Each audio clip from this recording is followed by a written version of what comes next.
Qué especial estar acá después de tanto tiempo, eh, en circunstancias que todos obviamente conocemos también, ¿verdad? Era impensado hace algunos meses atrás, un año atrás, quizás más, pensar en reunirnos de esta manera y la, la flexibilidad que obviamente ha requerido para poder ajustarnos a nuestras reuniones y todo lo demás, pero creo que el propósito principal se sigue cumpliendo con todas las medidas. Es un gusto inmenso verles, es un gusto inmenso estar aquí en casa, compartir con ustedes, aunque obviamente faltan muchas por razones obvias. Un saludo a los que están viendo la reunión por YouTube, no sé si habrán conectado o por Zoom, pero los que estén, por supuesto, un saludo para ellos. Ya dije lo contentos que estamos, así que no lo voy a repetir. Mateo capítulo 5. Mateo el capítulo 5, quiero introducir un poquito, hablar un poquito de las bienaventuranzas, el Sermón del Monte.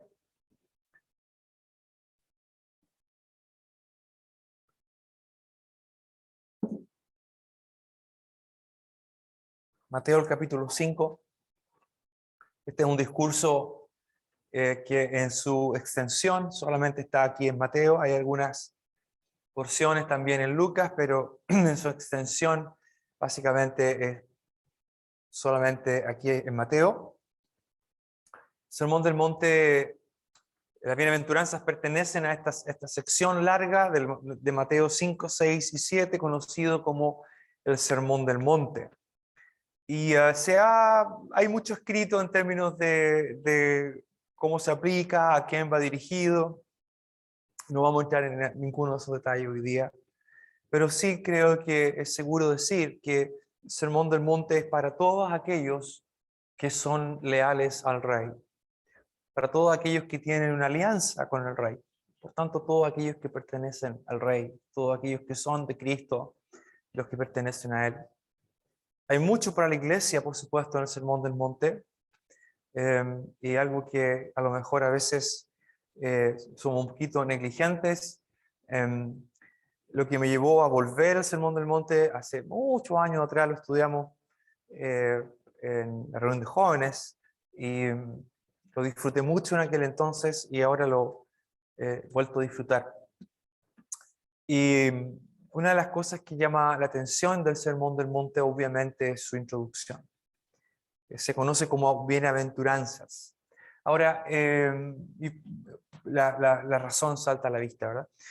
Solamente antes de leer, decir cómo este discurso se circunscribe en el contexto de Mateo. Mateo es un evangelio que pone bastante énfasis en la realeza del Señor. Es un evangelio que pone y que abre enfatizando la venida y la realeza del Mesías. La genealogía del Señor obviamente enfatiza su conexión con David. Luego su nacimiento se enfatiza el lugar, obviamente, pero también lo importante es la visita a los magos, que no aparece en ninguna otra parte, solamente aquí. Y ellos dicen y preguntan, ¿dónde está el rey de los judíos que ha nacido? Ellos buscan al rey para ser adorado, ¿verdad? Y esto lleva a la matanza, que está en capítulo 2, versículo 13 en adelante, por otro rey que está celoso. Juan el Bautista, cuando anuncia al Señor, lo hace diferente de como lo relatan Marcos y Lucas. Marcos y Lucas hablan de Juan predicando, predicando el bautismo de arrepentimiento. Y la idea de arrepentimiento obviamente está aquí, pero interesante que Juan dice arrepentidos porque el reino se ha acercado, el reino de los cielos se ha acercado. Luego el Señor será tentado, un relato que está en otras partes también, pero esto es importante porque confirma las credenciales morales del rey. Pero hacia el final ya del capítulo 4, el Señor comienza a predicar y lo que él anuncia es similar a lo que Juan dice: arrepentíos porque el reino de los cielos se ha acercado. El reino de los cielos se ha acercado. Y en ese contexto en que el rey hace su introducción al mundo a través de su enseñanza y de milagros, es que aparece entonces el Sermón del Monte. Y el Sermón del Monte, en un sentido, es una especie de declaración del rey. Es una declaración del rey. ¿En qué consiste el reino? ¿Quiénes son parte del reino? ¿Cómo se entra al reino? ¿Qué es lo que caracteriza a los que son parte de ese reino? Una idea que probablemente difería de lo que muchos podrían esperar en aquel tiempo en cuanto a la venida del rey o en cuanto a la venida del Mesías, o las ideas que podrían existir en términos religiosos de ser parte del reino o entrar al reino.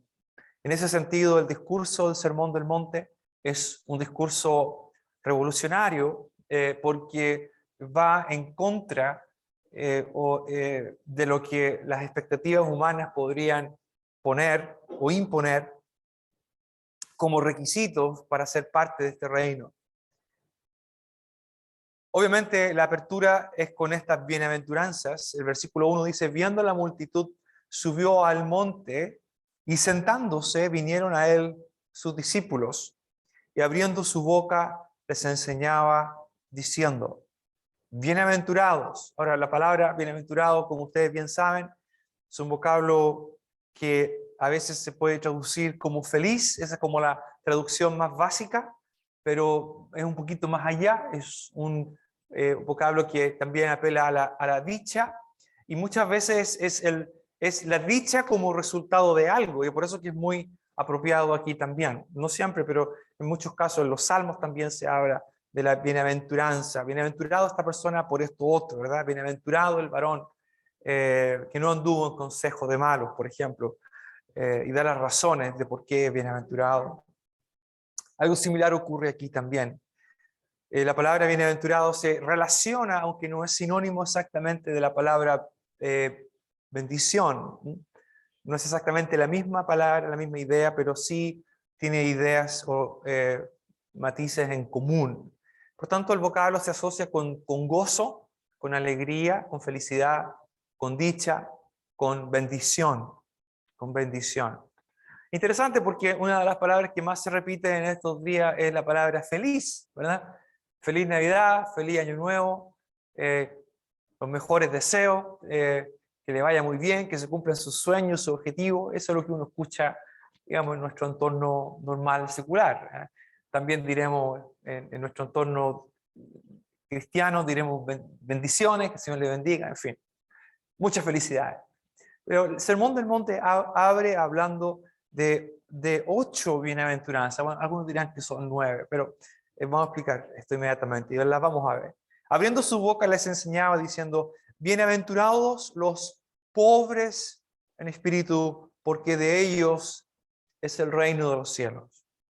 Bienaventurados los que lloran, porque ellos recibirán consolación. Bienaventurados los mansos o humildes, porque ellos recibirán la tierra por heredad. Bienaventurados los que tienen hambre y sed de justicia, porque ellos serán saciados. Bienaventurados los misericordiosos, porque ellos recibirán misericordia.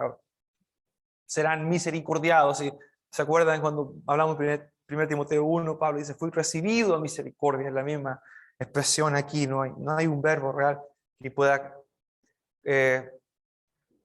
conjugarse de esa manera. Compadecido podría ser, pero compasión en nuestro idioma español tiene otras connotaciones.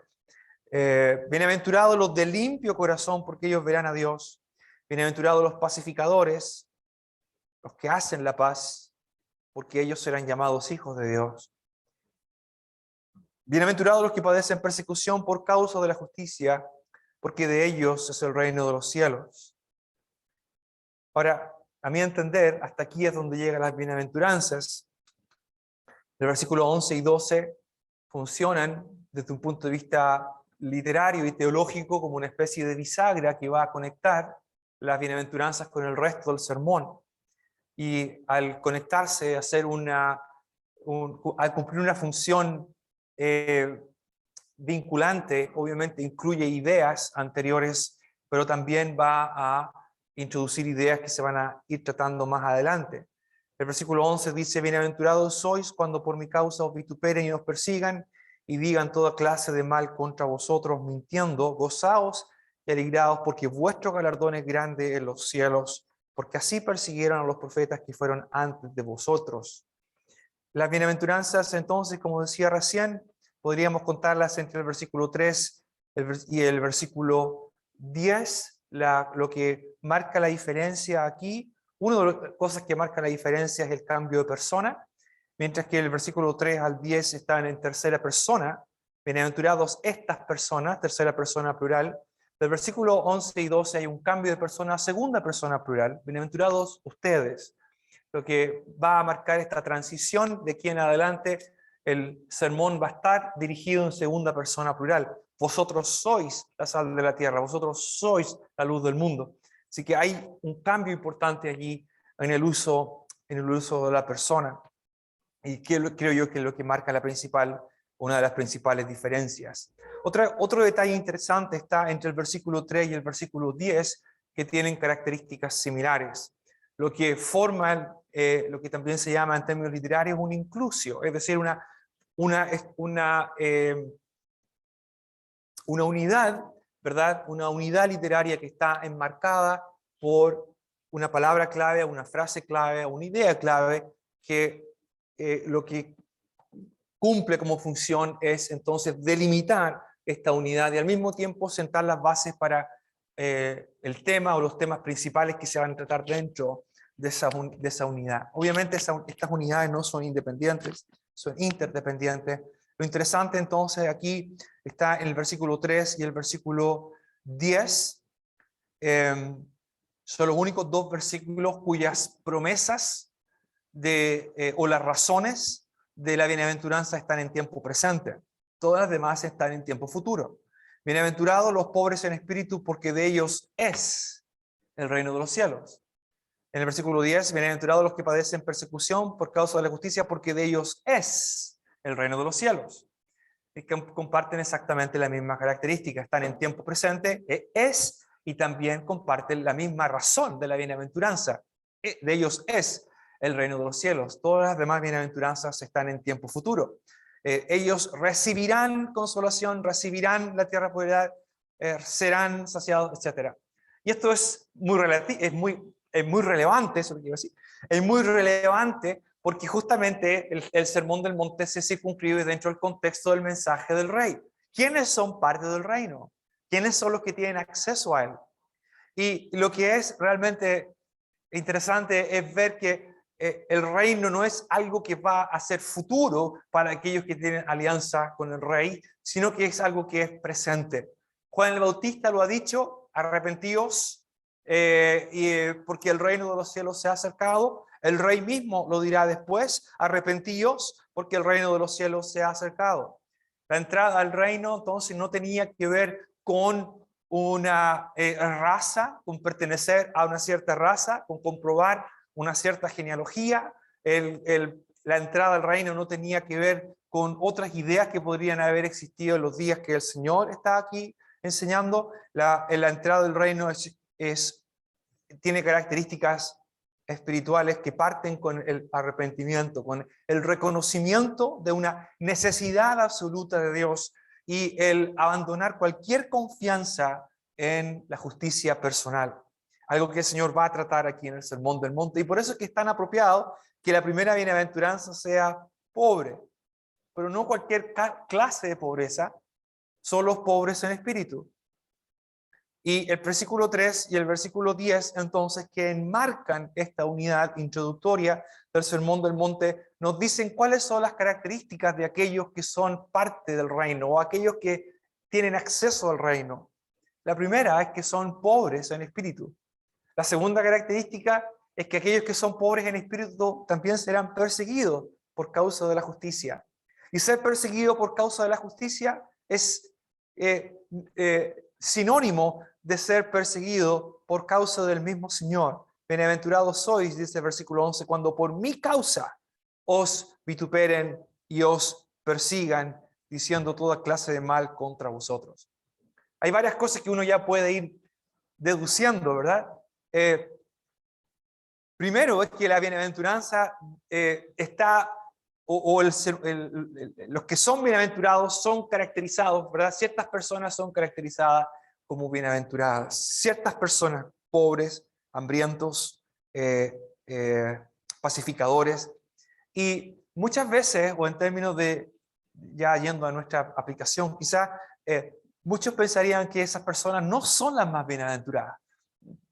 Nosotros pensaríamos que son bienaventurados los saludables, ¿eh? Bienaventurados los que tienen un buen plan de salud, o bienaventurados los que tienen recursos, bienaventurados los que, qué sé yo, hay tantas cosas que uno podría decir o asociar una persona. Esta persona es bienaventurada y que tiene suerte, dirían otras personas. Tú tienes muchas razones para ser feliz. Tú tienes una linda familia, o tienes estas características, o vives en una ciudad bonita, o en una ciudad con lagos y con ríos y con lluvia, ¿verdad? Ustedes son muy bienaventurados. No lo aprecian, pero son muy bienaventurados. Sin embargo, las bienaventuranzas, o el Señor Jesús, el Rey, no considera bienaventuradas, o no llama bienaventuradas a las personas que a lo mejor el mundo las llamaría bienaventuradas. La segunda cosa de la bienaventuranza es la razón de la bienaventuranza, ¿verdad? Hay una razón por la cual estas personas son bienaventuradas, que por lo demás es la misma clase de persona. No creo que hay aquí 8 clases de personas, es la misma persona que se caracteriza por estas distinciones que aparecen aquí, ¿verdad? Por ejemplo, bienaventurados los que lloran, y luego se da la razón de la bienaventuranza con la palabra porque, ¿verdad? O bienaventurados los pobres en espíritu, porque esa es la razón de su bienaventuranza. La razón la razón de la bienaventuranza no es la pobreza en espíritu de por sí, o no es la razón la razón de la bienaventuranza no es simplemente el llorar. Hay una razón por la cual hay una bienaventuranza. Si recordamos nuestra definición de bienaventuranza, entonces tenemos que pensar en que incluso hay un poquito de contradicción, porque ¿quién podría considerar feliz a alguien que llora o a alguien que se lamenta? ¿Verdad? Es como una especie de contradicción. O ser pobres en espíritu, o ser perseguidos, realmente no son causas, no son cosas que nos hagan felices de por sí. De ahí que entonces que esta declaración sea tan importante, porque ya comienza desde el principio, desde la primera bienaventuranza, el rey comienza a decir, mi reino no es de este mundo, mi reino es diferente. Las características de este reino son totalmente diferentes a todo reino, cualquier reino que haya existido o que existirá en la historia de la humanidad. A este reino no se entra por alianza política o por votos políticos o por afinidad política. A este reino se entra subyugándose y humillándose y arrepintiéndose delante del rey, reconociendo que uno está en la bancarrota. Y por eso es la razón de la bienaventuranza. Bienaventurados los pobres en espíritu. La palabra pobres aquí, la palabra mendigo, que aparece, que se ocupa para hablar de Lázaro después. Lázaro era un mendigo. Y si uno mira la razón, uno mira la historia de Lázaro, creo que pocos encontraríamos razones para que Lázaro estuviera contento. Más bien asociamos la vida de Lázaro con dolor, con tristeza, con miseria, ¿verdad? Preferiríamos la vida del rico y el final de Lázaro, si somos honestos muchas veces, ¿verdad? Preferiríamos la vida del rico comiendo banquete cada día con esplendidez, pero terminar como Lázaro, consolado en el seno de Abraham. Nadie querría la vida de Lázaro porque es pobre, porque está en la miseria. Bueno, ese es el vocablo que el Señor ocupa aquí. Bienaventurados los pobres en espíritu. Y pobre en espíritu significa que que la persona, el pobre en espíritu, esa persona que reconoce su más absoluta y total bancarrota espiritual, su miseria espiritual. Algo que no siempre es sencillo de aceptar o de reconocer. Quizás como creyentes a nosotros nos cuesta menos hoy día reconocer nuestra propia debilidad y nuestra carencia en lo espiritual, y nuestra miseria en lo espiritual, que realmente no hay nada que podamos ofrecer. Y esta es la cosa en cuanto al reino. Nadie entra al reino impresionando a Dios.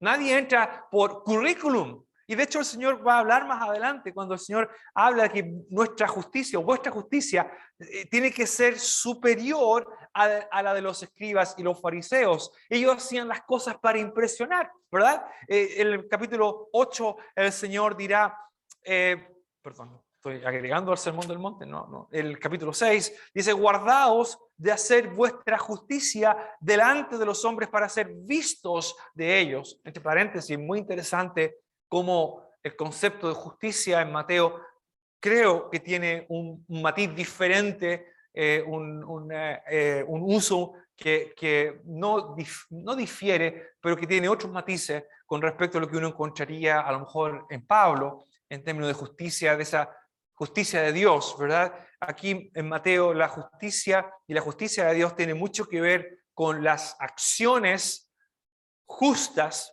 rectas de Dios. Rectitud es una palabra que es a veces mejor, una mejor traducción. Justicia, especialmente en el Sermón del Monte, se asocia mucho con las buenas obras, las obras que caracterizan a aquellos que son parte del reino. Una justicia que es superior a lo de los escribas y fariseos que hacen las cosas para ser vistos, como el Señor va a decir más aquí, ¿verdad? En el capítulo 6, versículo 1, donde he leído. En el versículo 20 del capítulo 5, el Señor dirá, si vuestra justicia no fuere mayor que la de los escribas y fariseos, no entraréis en el reino de Dios. Los fariseos y escribas hacían cosas para ser vistos y ser reconocidos y ser aplaudidos. El Señor dice, de cierto ellos ya recibieron su recompensa, pero no son esos los que entran en el reino.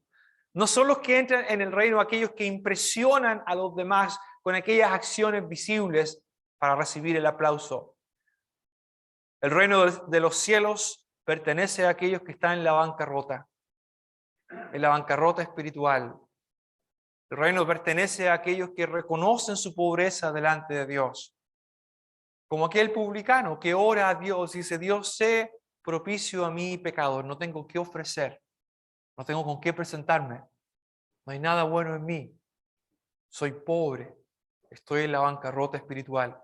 Y el Señor dice, esa persona es bienaventurada. Esa persona es bienaventurada porque esa persona que no tiene nada, Dios le ofrece todo. No tiene de qué depender, no puede depender de sí mismo o de sí misma, solamente puede depender de Dios. Y así todas las bienaventuranzas van a darse cuenta que son, porque tengo que terminar a las 11:30 en punto, me dijeron, todas las bienaventuranzas son paradoja en un sentido. No es lo que el mundo promueve, no es lo que el mundo busca. Bienaventurados los que lloran, bienaventurados los mansos, también puede ser traducido humildes. Son los humildes los que recibirán la tierra por heredad. Entre paréntesis, uno puede ver una cierta consecuencia y una correlación entre cada bienaventuranza, ¿verdad? Los que lloran, ¿quiénes son los que lloran? Bueno, los que lloran no son los que porque perdió su equipo de fútbol o porque no salió su candidato, o los que lloran aquí son los que lloran a causa de su pobreza espiritual. Lloran, lamentan, el lloro aquí tiene que ver con lamento, con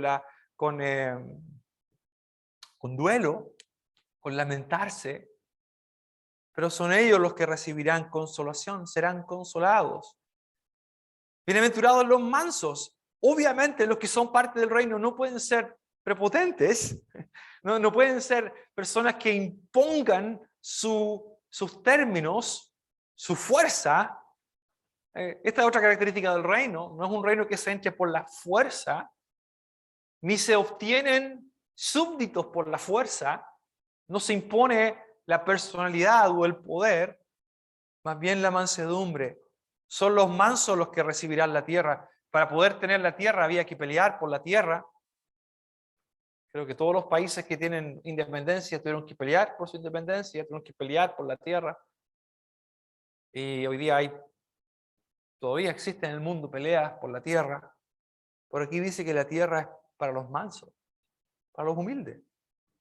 Luego el Señor dirá a los que están hambrientos y sedientos de justicia. En un sentido, ser hambriento y sediento de justicia se asocia mucho con estar sediento y hambriento de Dios. No es aquí la justicia, yo quiero que se haga justicia, ¿verdad? A mí me estafaron y quiero que se haga justicia. No, no es esa clase de justicia, no es esa hambre de justicia. Es la hambre y sed de que Dios sea conocido, de que Dios y sus características puedan ser reconocidas, establecidas, vividas. La justicia o la rectitud. Tener hambre y sed de justicia en un sentido entonces es muy equivalente a tener hambre y sed de Dios. Bienaventurados los misericordiosos, esta otra característica de los que son parte del reino, son los que tienen misericordia, son misericordiosos. El que es misericordioso obviamente tiene que identificarse con los demás. Muchas veces no sentimos misericordia porque no somos capaces de ser empáticos, no somos capaces de identificarnos con la miseria del otro. Olvidamos que nosotros también somos, en un sentido, miserables. Olvidamos que somos dignos de misericordia, que requerimos de misericordia. Los que forman parte del reino entonces no se sienten superiores a los demás, ni ven a los demás como inferiores, sino que más bien tienen misericordia. Ellos alcanzarán misericordia, recibirán misericordia, y eso es obvio. El Señor habla de esto, de que no es posible que alguien pueda pedir que Dios le perdone si esa persona no perdona al otro, ¿verdad? ¿Con qué cara? No lo dice así, pero en el fondo es: ¿con qué cara puedo yo pedirle a Dios que me perdone si yo no soy capaz de perdonar las ofensas de los demás? Bienaventurado los de limpio corazón. Ya me alcanzó la hora, pero bueno, solamente voy a mencionar lo último, ¿verdad? Bienaventurados bienaventurados los que padecen persecución por causa de la justicia, porque de ellos es el reino de los cielos. Felices, dichosos los perseguidos, porque de ellos es el reino de los cielos. Bienaventurados los perseguidos por causa de la justicia, por causa de hacer lo que es correcto. Lo cual es una contradicción, ¿verdad? Uno podría esperar que por hacer lo correcto a uno lo van a aplaudir, lo van a felicitar, y hasta le van a hacer un monumento. Bueno, un creyente no hace las cosas por eso. Pero creo que todos nos damos cuenta de que nuestra sociedad cada vez va más en una dirección en la cual hacer lo correcto se convierte en un atentado en los derechos de los demás, donde hacer lo correcto significa hoy día ser intolerante, o donde hacer lo correcto significa que uno es alguien que no tiene la capacidad de, no sé, adaptarse, o lo que sea. Bueno, a nosotros a lo mejor no nos hace mucho sentido ahora, pero hay creyentes, hermanos y hermanas, que ya están sufriendo hoy día por causa de la justicia, por predicar el evangelio, por hacer lo que es correcto. Y capaz que a nosotros no nos toque en un tiempo muy lejano, quién sabe. Pero lo importante, hermanos, es que el Sermón del Monte y la bienaventuranza son un recordatorio poderoso de varias cosas, pero una de ellas es que ser parte del reino de Dios significa que nuestros afectos, nuestras lealtades y nuestra forma de ser incluso difiere totalmente a lo que la sociedad podría esperar o lo que la sociedad podría predicar. El Sermón del Monte y la bienaventuranza son un recordatorio de que no somos de este mundo. Mi reino no es de este mundo, el Señor lo dijo. Mi reino no es de este mundo. Si su reino no es de este mundo, significa que tampoco nosotros lo somos. El Sermón del Monte nos recuerda que por tener una alianza y un compromiso y una relación y un vínculo con el Rey, vamos a ser tratados muchas veces. Deberíamos o seremos tratados de la misma manera en que Él lo fue. Así que el Sermón del Monte es un buen recordatorio de que no es bueno acomodarse tanto en este mundo y pensar que este mundo será nuestro hogar perfecto, porque realmente nunca ha sido diseñado para hacerlo, al menos en los términos que el mundo lo entiende. Que el Señor nos ayude y que en este año que comienza podamos tener estas palabras del Señor en nuestro corazón, recordar que somos bienaventurados, somos felices, somos dichosos, no por las circunstancias o por lo que el mundo podría considerar a alguien dichoso, sino más bien somos dichosos por quien pertenecemos, porque hemos recibido todo, no teniendo nada, hemos recibido todo de aquel que es el Rey.